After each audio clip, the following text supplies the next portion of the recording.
So I've found for myself that, my emotions vacillate. Based upon what you're focused on. Yeah.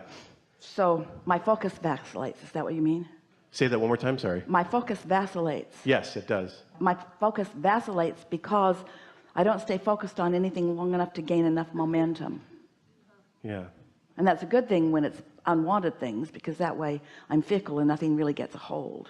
Yeah. But when it's things that I care about, my vacillating focus doesn't serve me very well. Mm-hmm. Next. Thank you. I love you. I just need to say that. I find myself often in a state of overwhelmment. Well, let's just briefly, this will be very brief. Overwhelmment is asking for more than I'm allowing. Overwhelmment is a whole bunch of unresolved flowing. It's a bottleneck. Overwhelmment is a bottleneck. It's because I'm asking and asking and asking, but I'm not receiving, and so my valve isn't open and I'm not letting the resolutions happen. That's all that it is. It's not too many subjects. You could focus on so many more subjects than you ever do. And if you're in a state of clarity and expectation, Esther said to a driver yesterday, she said, I have this saying and I say it all the time to myself. And he said, what is it? And Esther said, things are always working out for me. Things are always working out for me. And he said, and they are. Look, you got me. Things are always working out for me. Things are always working out for me.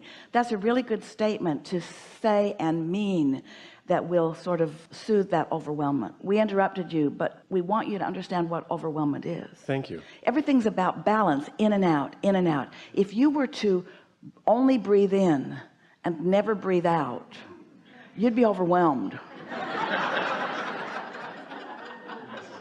The other way works. If you were to only breathe out and never breathe in, there'd be a shortage consciousness there worth talking about, wouldn't there? Yes. Yeah. Absolutely. So it's balance, in and out. Got it. Thank you. I guess part of my question around this is I occasionally have taken medication, drugs to actually work with that to balance my seam of overwhelmment. No, you don't balance your overwhelmment. What you do is mute your ability to know you're overwhelmed. Oh, got it. Yeah. Yeah. What happens? Which is not altogether a bad thing, because feeling that frenzy isn't good for you either. But it's like putting a band-aid on a gushing wound. It's really not the answer. Well, what happens to asking when you're in that state of what a drug or anything kind of puts you in? What happens to asking? Ooh, that's the best question anyone has ever put to us. What happens to asking? It gets bigger and bigger and bigger.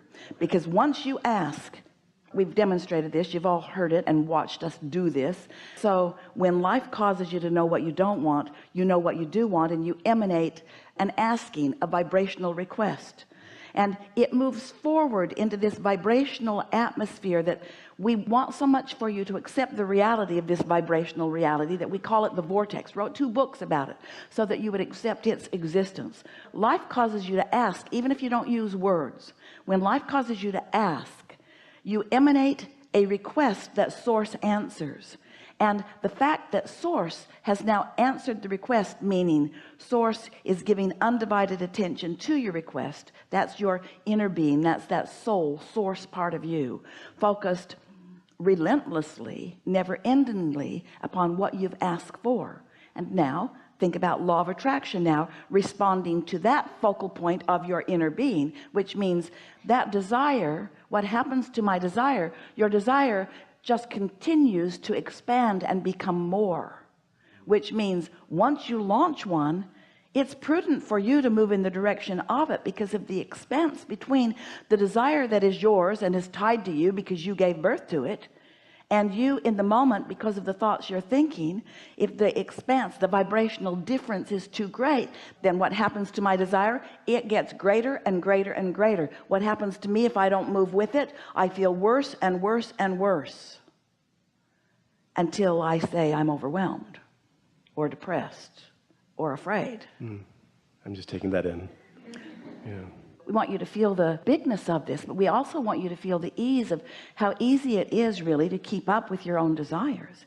You just have to talk in favor of them, not against them. let's take a subject. Let's do something real here. So Okay. let's take a subject that you feel overwhelmed about.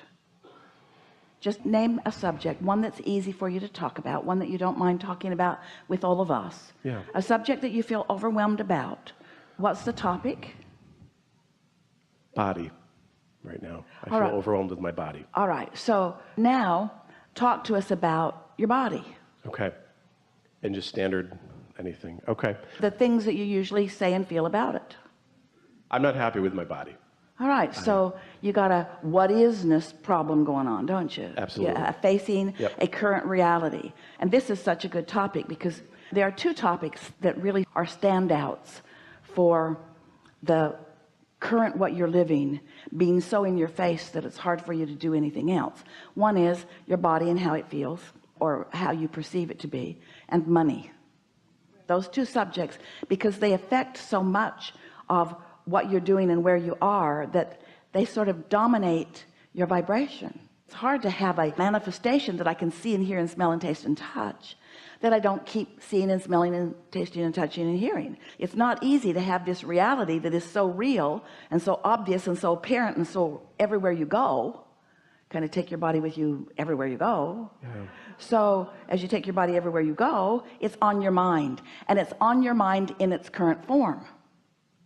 A lot of people have a very difficult time even giving themselves permission to visualize something different because it's just on your mind. But if it could not be on your mind so much, the way you feel about your body would become less and less active, and the desires that you've been creating, with every uncomfortable moment, you've created a desire that your inner being is aware of. So we have some practical questions for you. Go for it. You've been listening to us for a little while. Yes. Which do you think is a more long part of you, your inner being source you or the physical you in your body right here and now? Who's been around the longest? Inner being source me. And energetically speaking, who do you think has the most energetic clout? Inner being source me. So your inner being, the source of you, we like those words you're framing there, is really, really a powerful part of you, really powerful, and has really strong attraction power. So can we convince you that there is a reality that already exists that you just haven't allowed to turn to a thing? In other words, there's a vibrational version that you haven't allowed to turn to a thing, and the only reason that you haven't allowed the vibrational version to turn to a thing is because the thing you've already got has so much of your attention. Yeah. So does it follow that if you could give that less attention, and as we said, two subjects are the hardest to not give attention to because they keep coming up, but do you think that you have the ability to just give it a rest on that subject for a while? I do. While your inner being continues to know what your inner being knows about this subject? Yes. And is it logical to you that if you could do that, which means if you could not think about it, which means if you could stop giving it go power as far as you're concerned, that it would dissipate and that the struggle would become less, the resistance would become less? Yes. You follow all of that? Now we want to talk about how thoughts turn to things. How do thoughts turn to things? Well, it's too complicated to explain. We should all go home. But you can witness it. First, appeal to your own logic. Do you see any pipelines trucking in new resources to this planet from other galaxies? Have you actually caught one of those spaceships and watched them download crude oil into your holes? Are there little men out there pounding diamonds into your diamond mines? Is there a truckload of food and seeds raining from the sky? Or are thoughts turning to things? Is it vibration maturing and becoming something that you can witness with your physical senses?